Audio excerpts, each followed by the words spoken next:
Daniel, écoute, Marim, nous sommes à la page 90 et nous commençons aujourd'hui le Perek Lamed Vav, le chapitre 36. Nous avons appris dans le Perek Lamed He, le Perek précédent, que la seule façon de faire briller la Shrina, la présence de Dieu, sur notre corps, sur notre Nefesh Abamit, notre âme animale, sur le monde qui gravite autour du corps et de l'âme animale, eh bien, c'est de pratiquer concrètement les mitzvot. C'est de cette manière que nous allons révéler la présence de Dieu dans le niveau le plus bas de l'ensemble de nos facultés, c'est-à-dire l'action.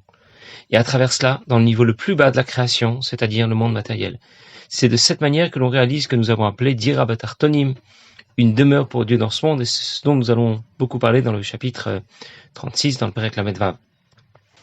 Ça veut dire que si auparavant l'Admor Hazaken nous a rapporté dans le Perek Lamed He les mots de Inuka, les mots du Zohar qui expliquaient que la lumière de la Shrina ne pouvait prendre sur le corps, sur l'âme animale, que si la lampe était alimentée par de l'huile, tout l'exemple que l'on a donné dans le Perek précédent, qui était extrait du Zohar.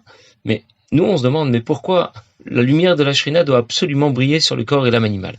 Il suffirait qu'elle brille sur le Nefesh Elokit, sur l'âme divine, ça aurait été aussi. En d'autres mots, pourquoi c'est tellement important de réaliser une demeure pour Dieu dans ce monde? En général, quand on parle d'une religion, une religion, ça se traduit plutôt par une philosophie de l'esprit, des idées.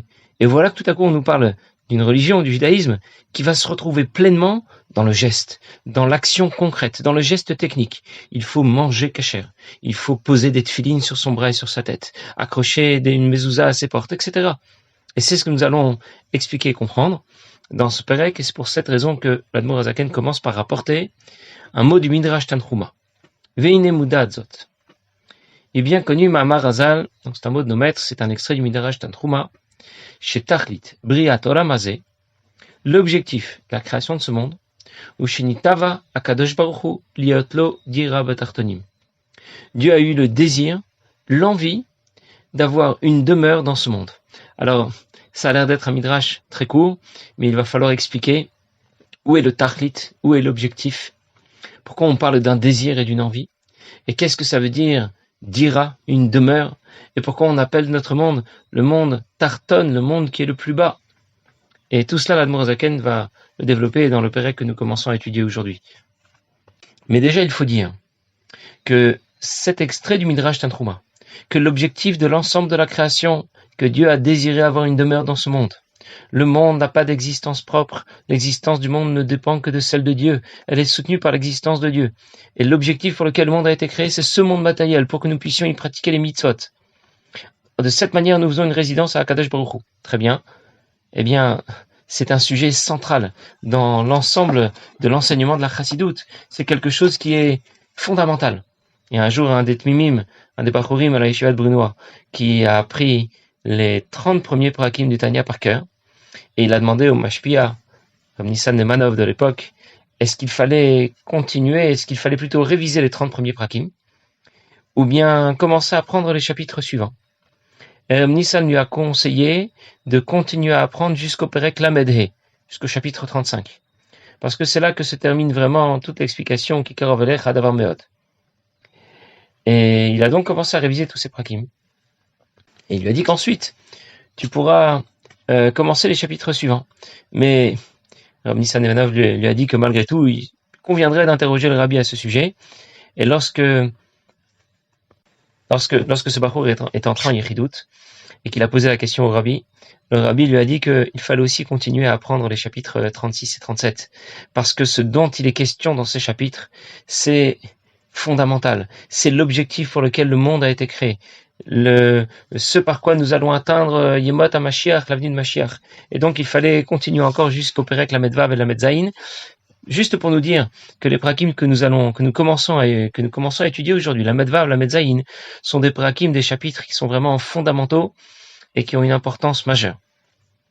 Alors j'ai juste anticipé un petit peu sur ce que l'Admor Hazaken va nous expliquer, et comme cela on pourra le lire plus facilement ensuite.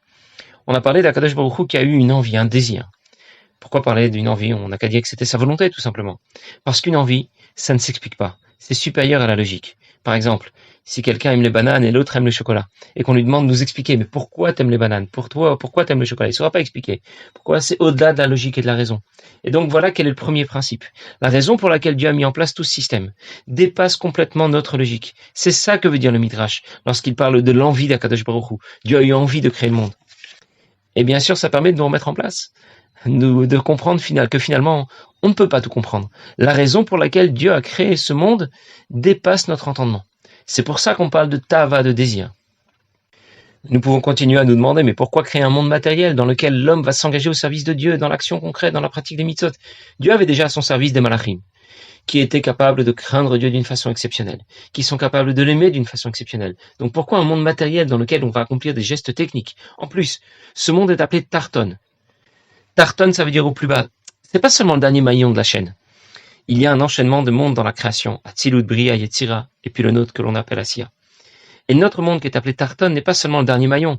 On n'appelle pas Tarton par rapport à Dieu, parce que par rapport à Dieu, comme nous allons dire tout de suite, on va le lire dans les mots dans quelques instants, mais par rapport à Dieu, Elion ou Tarton, c'est la même chose. En haut comme en bas, c'est pareil. Ce monde est appelé Tarton par rapport à nous. Alors pourquoi il est appelé Tarton par rapport à nous? Parce que dans ce monde, il y a un chidouche, il y a quelque chose d'exceptionnel qu'on ne retrouve pas dans les autres mondes de la création.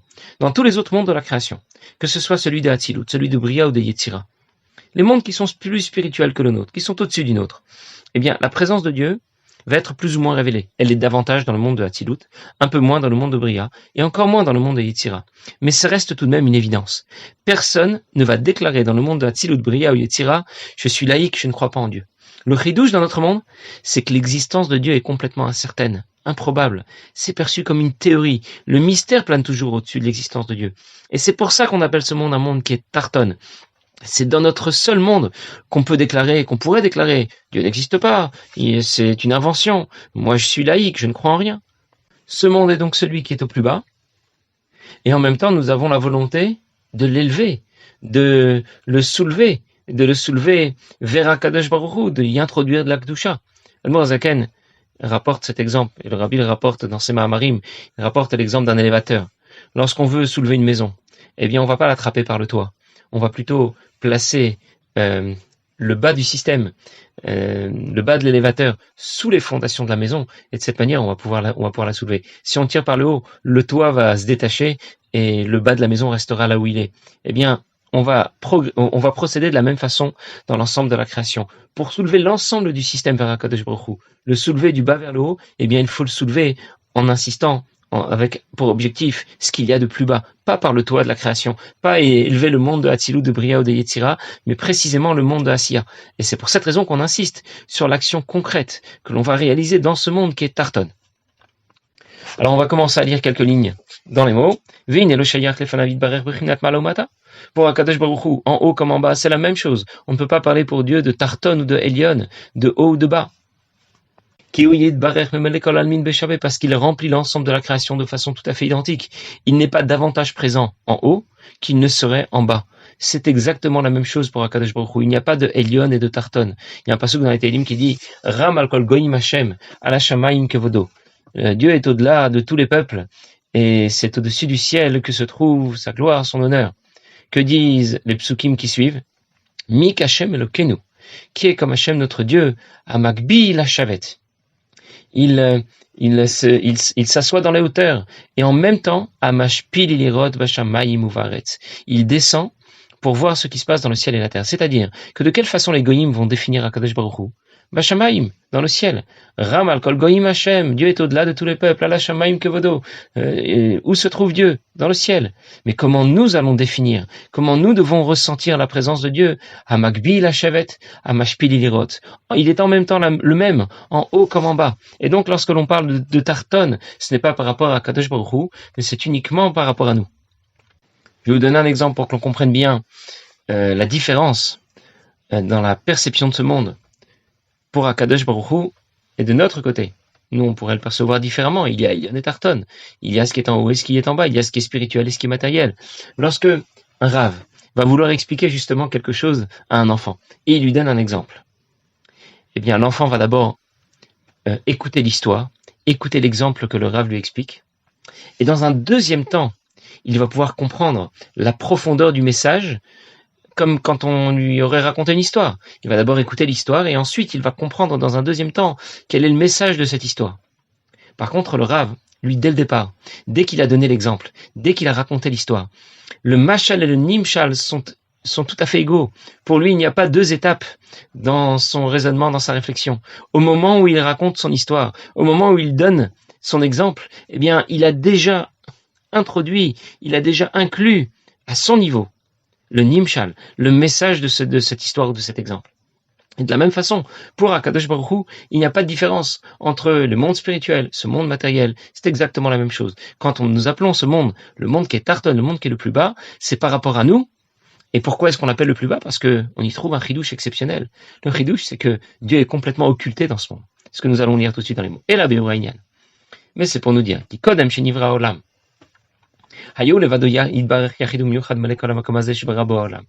Dieu était seul. Il n'y avait que lui et rien d'autre. Il n'y avait que son existence. Même pas d'espace vide dans lequel le monde aurait pu prendre place. La notion de temps ni d'espace n'existe pas. Et maintenant, vis-à-vis de Dieu, eh bien, les choses n'ont pas changé.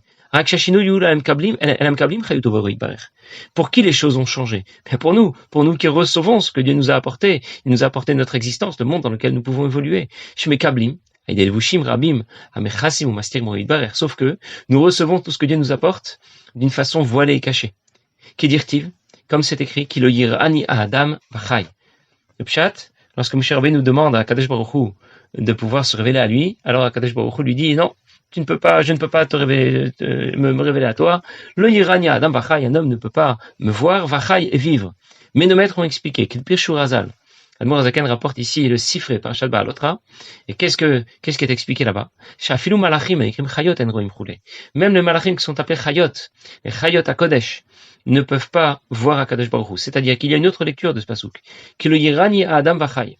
Selon le pshat. Un homme ne peut pas me voir et continuer à vivre. Ou bien ki lo yirani, qui ne peut pas me voir? Adam, l'homme, vachai, et les chayot à Kodesh, même les malachim ne sont pas en mesure de pouvoir me voir, de pouvoir me percevoir sans le vushim, sans ce qui va venir occulter ma présence. Nous, bien sûr, on pourrait se demander, mais comment se fait-il que Moshe Rabbeinu, c'est tout de même le Navi le plus exceptionnel de toute l'histoire du peuple juif? Et lui aussi ne peut pas voir Akadosh Baruch Hu, mais justement, quand on est si proche de Dieu, eh bien, on ne peut plus le voir. L'exemple qui est rapporté dans le Chassidoute, c'est celui c'est celui de quelqu'un qui serait très proche du soleil. Quand on est sur Terre, on voit le soleil. Ça nous aveugle si on le fixe, mais on le voit déjà. Si on était bien plus loin du soleil, eh bien, on pourrait fixer notre regard sur le soleil et on verrait simplement une petite lumière. Si par contre on était très proche du soleil, alors là on ne voit plus rien. C'est pour ça que Moshe Rabbeinu nous déclare Lo yirani Adam. Moshe Rabbeinu ne peut pas voir Akadosh Baruch Hu. Que déclare Yecheskel, un autre des Nevi'im, qui a vécu quelque temps plus tard. Vinedmut lefanai. Il y a un passouk dans Yecheskel qui dit que Yecheskel a pu voir une certaine forme. Et dans Yeshayahu, qui est un prophète qui a encore vécu un peu plus tard, lui déclare carrément Vaeret Hashem, j'ai vu Akadosh Baruch Hu. Quoi, Moshe Rabbeinu ne l'a pas vu, et Yeshayahu l'a vu. Et justement, plus on est proche d'Akadosh Baruch Hu, et moins on a la possibilité de le voir. Mais dans ce monde qui est appelé Tarton, eh bien Akadosh Baruch Hu est complètement occulté. Non seulement la vérité n'apparaît pas, mais en plus, on est certain du contraire. Ça veut dire que le mensonge s'affirme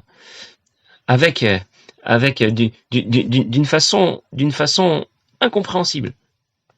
Le mensonge s'affirme avec un aplomb incroyable. Le monde crie son mensonge, comme si le monde n'avait pas d'existence. C'est comme si, je sais pas, je vous disais, vous savez quoi? Il y a un avion, il a décollé, il a fait 8000 kilomètres, il s'est posé, les passagers sont descendus. Il n'y avait pas de pilote dans l'avion, il n'y avait pas de personnel de bord, il n'y avait rien. Je veux dire, c'est pas possible. Ça ne tient pas la route en histoire. Évidemment qu'il y a un pilote dans l'avion. Évidemment qu'il y a du personnel à bord. Sinon, le système ne peut pas fonctionner. Eh bien non. Dans ce monde, on trouve des gens qui sont capables de dire, tu sais quoi, le monde, avec la complexité de la création, complexité, le biosystème, etc. Eh bien, ça fonctionne tout seul. Il s'est fait tout seul et il fonctionne tout seul. Personne n'est aux commandes. Et ce mensonge est un mensonge qui s'affirme avec tellement d'aplomb, c'est vraiment incroyable. Des gens vont déclarer, mais oui, c'est normal d'être laïque. C'est tout à fait logique et normal. On ne croit pas en Dieu et c'est la seule réalité qui s'impose. Voilà dans quel monde, pourquoi nous appelons ce monde un monde qui est Tarton. Parce que c'est le chidouche de notre monde. Il n'y a pas un autre monde dans lequel les choses peuvent se passer de cette façon-là. Il n'y a que dans notre monde qu'on peut entendre de telles déclarations. Eh bien, c'est là qu'on nous attend. C'est là précisément que Dieu veut qu'on lui fasse une demeure, qu'on vienne y révéler sa présence, qu'on passe justement d'un extrême à l'autre. Alors c'est ce que va nous dire tout de suite l'Admor Zaken, et c'est là l'objet de la descente, de l'enchaînement des mondes spirituels les uns derrière les autres. Et à chaque fois, l'intervention de Dieu va être davantage occultée, mais elle l'est complètement, elle va l'être complètement dans ce monde matériel, vous à Tarton, les Madregash et Tarton, les Matami Menu, c'est dans ce monde qui n'a pas d'équivalent, c'est celui qui est au plus bas, c'est pas seulement le dernier maillon de la chaîne, il ressemble un peu aux autres, c'est un monde qui est complètement décalé par rapport au monde spirituel qu'il dépasse. Combien dans ce monde l'obscurité est redoublée.